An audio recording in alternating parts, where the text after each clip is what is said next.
Indo-British Advanced Pain Clinic, Noppimayam Surgery Duram. For appointments 9155 15563.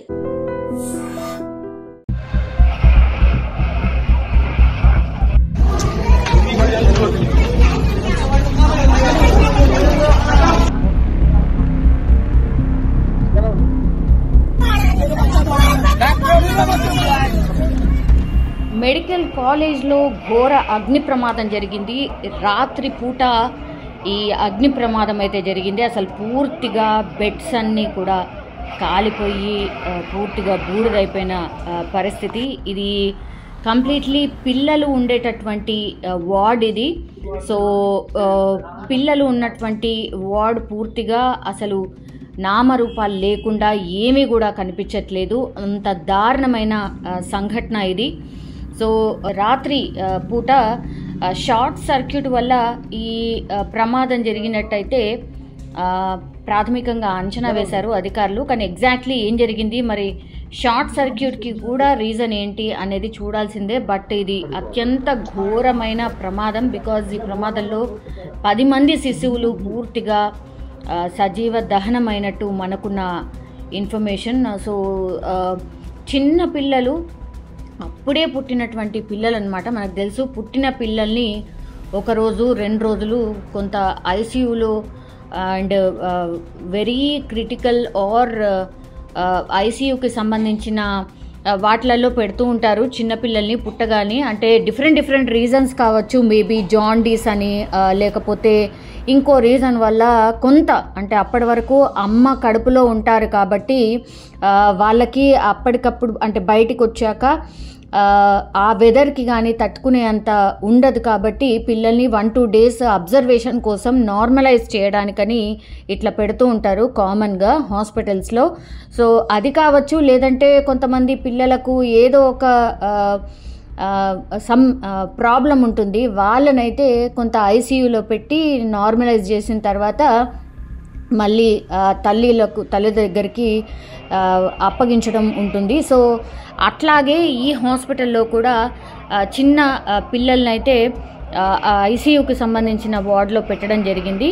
So ఎప్పుడైతే పిల్లల్ని ఉంచారో మరి all of sudden అగ్ని ప్రమాదం సంభవించింది. టోటల్లీ హాస్పిటల్ మొత్తంగా కూడా పొగలు వ్యాపించాయి, మంటలు అంటుకున్నాయి. ఎవరైతే పేషెంట్స్ అంటే పెద్దవాళ్ళు ఎవరైతే ఉన్నారో వాళ్ళందరూ బయటికి పరుగులు తీసి బయటికి రాగలిగారు. బట్ పైన ఫ్లోర్లో ఏదైతే ఐసీయూకి సంబంధించిన పిల్లల వార్డ్ ఏదైతే ఉంటుందో, పిల్లల్ని ఉంచేటటువంటి వార్డ్ ఏదైతే ఉంటుందో అది పూర్తిగా అగ్నికి ఆహుతైపోయింది. బికాజ్ అక్కడ సేవలు చేసేటటువంటి నర్సులు కావచ్చు, డాక్టర్స్ కావచ్చు, ఒక్కసారి అగ్ని ప్రమాదం జరగగానే బయటికి పరుగులు తీశారు. బట్ చిన్న పిల్లలు వాళ్ళందరినీ కూడా తీసుకొచ్చే అంత మరి టైం లేదా, లేకపోతే ఆల్ ఆఫ్ సడన్ ఏం జరిగిందో ఏంటో తెలియదు. బట్ పిల్లల్ని అయితే అక్కడే వదిలేసి వీళ్ళందరూ కూడా, పెద్దవాళ్ళందరూ కూడా, హాస్పిటల్లో ఉన్న వాళ్ళందరూ కూడా బయటికి పరుగులు తీశారు. దీంతో శిశువులు పాపం అభం శుభం తెలియదు,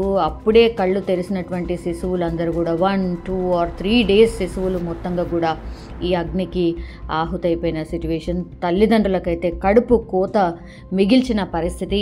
ఇది ఉత్తరప్రదేశ్ ఝాన్సీ మెడికల్ కాలేజ్లో జరిగినటువంటి ప్రమాదం. పూర్తిగా చిన్నారుల వార్డ్ ఏదైతే ఉంటుందో హఠాత్తుగా, అంటే మరి ఏం జరిగిందో ఏంటో, ఒకేసారి చాలా పెద్ద ఎత్తున అగ్ని ప్రమాదం జరిగి వాళ్ళని, పిల్లల్ని అంటే బయటకు తీసుకొచ్చే అంత టైం లేకుండా పోయింది అన్నటువంటి ఇన్ఫర్మేషన్ అయితే అంతోంది. సో ఉత్తరప్రదేశ్లో జరిగినటువంటి ప్రమాదం ఇది. సో అత్యంత ఘోరమైన ప్రమాదం. ఎవరైనా కాపాడే ప్రయత్నం చేద్దామన్నా కూడా అసలు సరిపోలేదు, అంటే టైం సరిపోలేదు. అండ్ మంటలు కూడా అంతే త్వరగా మొత్తం హాస్పిటల్ అంతా కూడా వ్యాపించాయి. మరి చిన్నారుల వార్డులోనే ముందుగా మంటలు అంటుకున్నాయా, లేదంటే హాస్పిటల్ మరి ఏ ఫ్లోర్లో మంటలు అంటుకున్నాయి? ఇది 3 floors ఆఫ్ బిల్డింగ్ అని చెప్తున్నారు. సో 3 floors ఆఫ్ బిల్డింగ్లో పైన ఫ్లోర్ పిల్లలకు సంబంధించిన వార్డ్, ఐసీయూకి సంబంధించిన వార్డ్ ఉంది. సో చిన్నపిల్లలందరినీ మనకు తెలుసు కదా, క్రెడిల్స్ అంటే తొట్లలో పండబెట్టి చిన్న చిన్న బెడ్స్లో పడుకోబెట్టి ట్రీట్మెంట్ చేస్తూ ఉంటారు.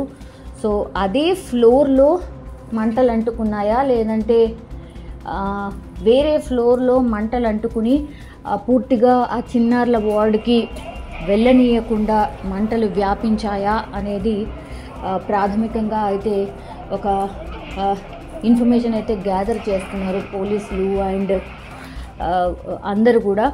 బట్ ఈ సంఘటన మాత్రం పూర్తిగా ఇది అంటే ఎవ్వరు విన్నా సరే అత్యంత దారుణమైన పరిస్థితి, దారుణమైన సంఘటన. బికాస్ చిన్న పిల్లలు ఎవరైతే హాస్పిటల్స్లో అప్పుడు పుట్టిన పిల్లలు ఎవరైతే ఉన్నారో పూర్తిగా అగ్నికి ఆహుతైపోయిన పరిస్థితి ఇది ఉత్తరప్రదేశ్లో చోటు చేసుకుంది.